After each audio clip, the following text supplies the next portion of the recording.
Day or night, it's test night, and if this video comes out after March, it's because I got really busy doing my taxes, because I waited till the last minute, and I didn't get around to editing. Anyways, welcome back to the quickly ending Vivziepop Variety Fact Pack series. Looking at my fact sheet, unless we get some more Viv interviews or streams, the next episode will likely be the last. After this series ends, if Has-Been doesn't come out immediately or within the next month, I may use it as a chance to catch up on Miraculous, make a thoughts video on where this series has ended up, and how it kind of lost my interest. I also retroactively may do some sort of Helva Boss thing, or get back into my speed drawing videos. But all of these may be combined in different ways. Point is, I will want to continue doing videos after this series between animation practices. So as it is not the last day of the month at the time of recording this, the news isn't a sneak peek or teaser image or video or anything like that.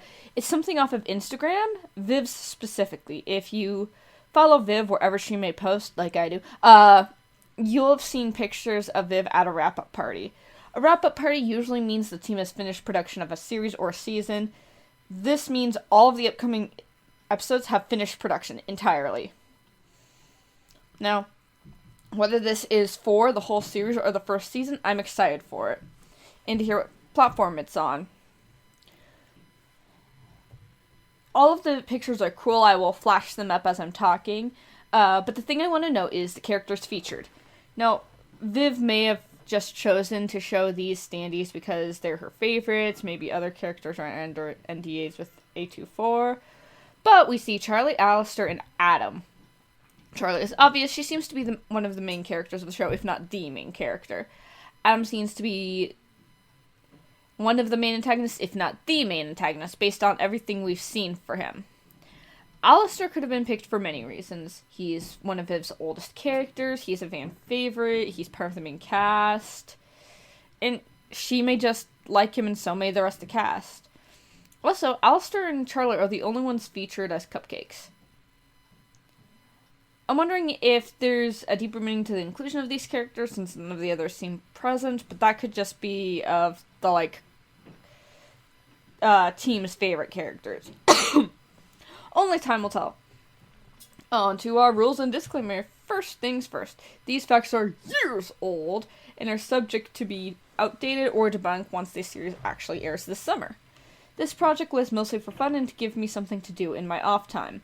Second, I only include things Viv states, agrees with, and may on occasion add an occasional reaction from her. If I missed something or misspoke, you can correct me on Twitter or in the comments, and I'll shout you out in another video. My Twitter, the relevant stream, and the spreadsheet I made are all in the description. On to the 7th Vivzie stream. Let's start with the king of Five Nights... Lucifer, wait a second. Lucifer would eat a Twinkie Wiener sandwich. Whatever the fuck that is. And he's very similar to Willy Wonka. Willy Wonka, his famous chocolate dear. Willy Wonka. I have that song stuck in my head whenever I see the name Willy Wonka. And then we have a character we know to exist, but is unlikely to appear in Has-Been. Death, who Viv states exists in this world, but would not appear in Has-Been. Maybe we'll see him in Helva, or I'd love to see, a spin-off series.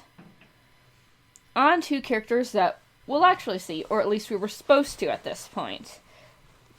Baxter, Edward looking ass, who has a lab. The only other piece of information I wrote down is Ted Raimi would work for his voice. I don't know who that is.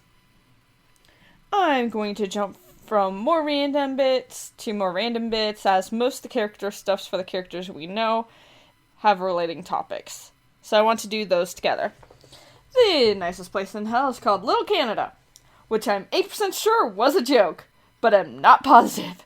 Viv also agrees Little Canada would actually be called Heck, which might also be part of Cannibal Colony. Speaking of Cannibal Colony, my notes just say, break into show tunes, bitch, but I actually remember the context. Basically, if you want to survive if you happen to accidentally, like, walk into the area with closed arms over the time, you can easily escape by swinging old show tunes like, "Hello, Dolly." Otherwise, you'll be dinner.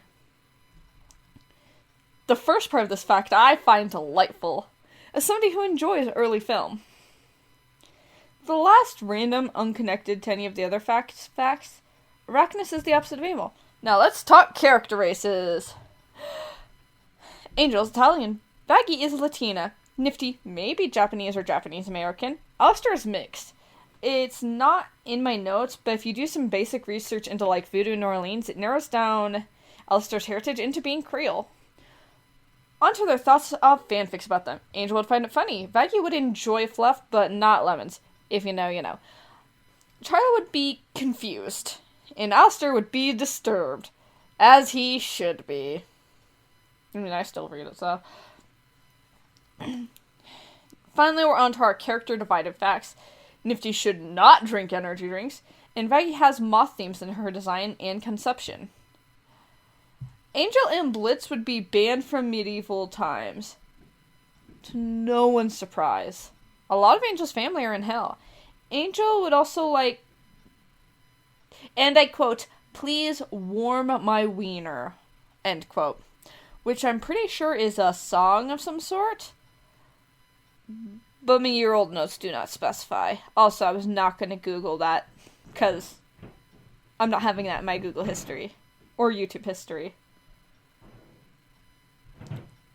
Husk is a magician, and he loves magic. He would rather be in the act than just not in the act. He would rather be the act than just a part of it. I read ahead in my notes accidentally.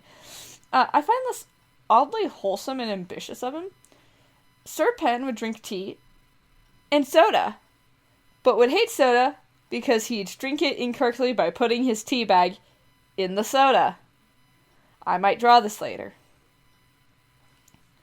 Okay, let's move on to the Alistair facts, which are always the longest wall of facts in these things.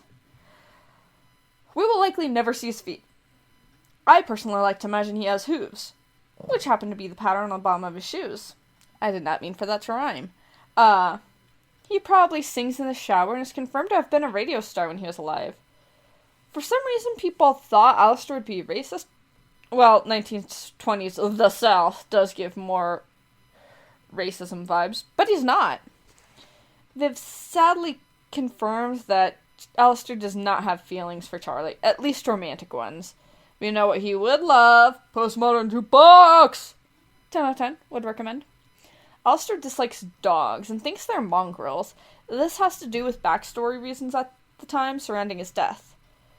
But we've yet to see further elaboration. I kind of hope the series goes into it. I know we all think Al is this sweet southern gentleman, but the stinky deer man would not comfort somebody. Alistair was an only child. Of course, our cannibalistic deer is a hit in Cannibal Colony. He dislikes tea, but he does enjoy coffee. Alistair is meant to be an anti-hero of sorts. And to bring things back full circle, Alistair would like Willy Wonka. Because of fucking course he would. I'm imagining it like the newer Willy Wonka movie where he's batshit crazy. Real quick note to end this video. If we do get a gift set or teaser at the end of March, expect the next and probably last Vivziepop Variety Fact Pack to be at the beginning of April. Well, that's it for me. Hasta la pasta, baby!